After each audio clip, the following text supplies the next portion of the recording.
Sir, ಇವತ್ತು ನನಗೆ ಮಾಧ್ಯಮ ಮೂಲಕ ತಿಳಿದು ಬಂದಿದೆ ಅಂದರೆ ದೇವರಾಜವರು ಈ ಪ್ರಕರಣವನ್ನು ರದ್ದುಪಡಿಸಿ ಅಂತೇಳಿ ಒಂದು ರಿಟ್ ಅರ್ಜಿ ಸಲ್ಲಿಸ್ಕೊಂಡಂಥ ಮಾಹಿತಿ ಬಂದಿದೆ.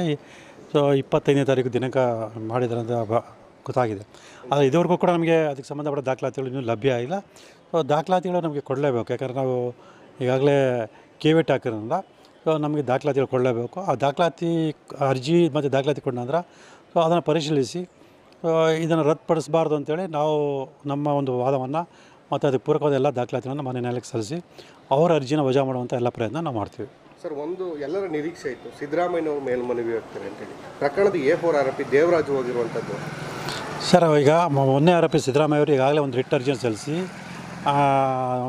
ಅವ್ರ ಅರ್ಜಿ ತಿರಸ್ಕಾರ ಆಗಿರೋದ್ರಿಂದ ಮತ್ತೆ ಅರ್ಜಿ ಸಲ್ಲಿಸಿ ಇದಾಗಬಾರ್ದು ಅಂತಂದರೆ ಮತ್ತೆ ಸೋಲು ಕಾಣಬಾರ್ದು ಅನ್ನೋ ಕಾರಣಕ್ಕೆ ಬಹುಶಃ ದೇವರಾಜ್ ಅವ್ರ ಮುಖಾಂತರ ಈ ಅರ್ಜಿಯನ್ನು ಸಲ್ಲಿಸಿದರೆ ಅವರು ಯಾವುದೇ ರೀತಿ ಅರ್ಜಿ ಸಲ್ಲಿಸಿದ್ರು ಕೂಡ ಸೊ ನಮ್ಮ ಹತ್ರ ಇರೋ ದಾಖಲಾತಿಗಳನ್ನು ಸಾಕ್ಷ್ಯಗಳನ್ನು ಮಾನ್ಯ ನ್ಯಾಯಾಲಯಕ್ಕೆ ಸಲ್ಲಿಸಿದರೆ ಸೊ ಈಗಾಗಲೇ ಹೇಗೆ ಸಿದ್ದರಾಮಯ್ಯ ಅರ್ಜಿ ವಜಾ ಆಗಿದೆ ಅದೇ ರೀತಿ ದೇವರಾಜ್ ಅವರ ಅರ್ಜಿ ಕೂಡ ಸೊ ವಜಾ ಆಗ ಎಲ್ಲ ಸಾಧ್ಯತೆ ಇದೆ. ಸರ್, ಹಿಂದೆ ಕೂಡ ಆರೋಪ ಮಾಡಿದ್ವಿ ಸರ್, ಮೂಲ ಏನು ಈ ಸರ್ವೆ ನಂಬರು 400 ಇದ್ರ ಕೆಸರೆ ಸಂಬಂಧ ವಿವಾದಿತ ಜಮೀನಿದೆ, ಅದಕ್ಕೆ ಓನರು ಇವರು ಅಲ್ವೇ ಅಲ್ಲ, ಅವ್ರ ಹಕ್ಕುಲಾಸೆ ಆಗಿಬಿಟ್ಟಿದೆ ಅನ್ನುವಂಥ ಆ ಒಂದು ಭಯದಿಂದ ಏನಾದರೂ ಪ್ರಕರಣದಲ್ಲಿ ನಾನು ಸಿಗಾಕೋಗ್ಬಿಡ್ತೀನಿ ಅನ್ನುವಂಥ ಭಯದಿಂದ ಏನಾದರೂ ದೇವರಾಜ್ ಅವರು ಕೊಟ್ಟಿದ್ದಾರೆ ಅಂತ.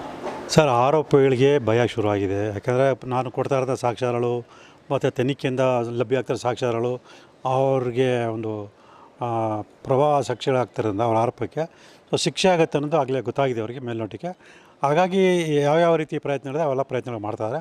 ಅವ್ರು ಯಾವುದೇ ರೀತಿ ಪ್ರಯತ್ನ ಪಟ್ಟರು ಕೂಡ ಅವರು ಶಿಕ್ಷೆನ ತಪ್ಪಿಸ್ಕೊಳ್ಳೋದು ಸಾಧ್ಯ ಇಲ್ಲ. ಯಾಕೆಂದರೆ ಮಾತ್ರ ಈಗಾಗಲೇ ಸಾಕಷ್ಟು ಮಾಹಿತಿ ದಾಖಲಾತಿ ಲಭ್ಯ ಇದೆ.